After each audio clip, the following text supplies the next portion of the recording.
mwiriwe murakoze. Sorry. Turi Impanga mutubabarire nicyo tuba twasabye ngo tuvugire icyarimwe.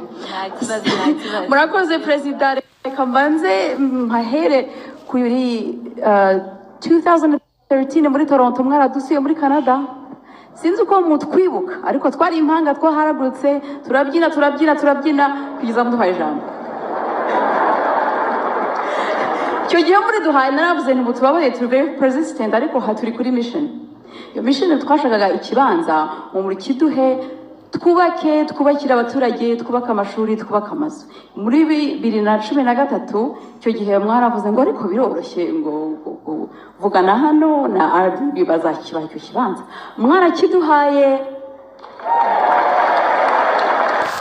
Ikibanza mwakiduhaye Bugesera duhamagara mama ngo turagowe ngo ubusa wana hadakira imihanda hatagira amazi na electricity zagira gute. Kandi twari kumwe n'abazungu benshi dukorana muri Canada baravuga ngo mama aravuga ngo mudasenga musenga Imana ifite plan. Tugiye twumva ngo niho airport zizaza n'ibindi byose tutimana irashimwe. So reka ngere kuri point.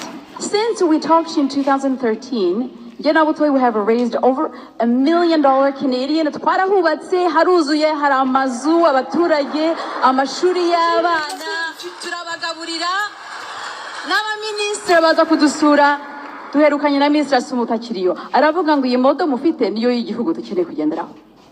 So then ndagira ngo mbashimire mwaduhaye ikibanza kandi je nabutoye ni philanthropy only to volunteers. Je ndi umwarimu w'impumyi nkora Braille. I produce Braille for living with the government of Canada.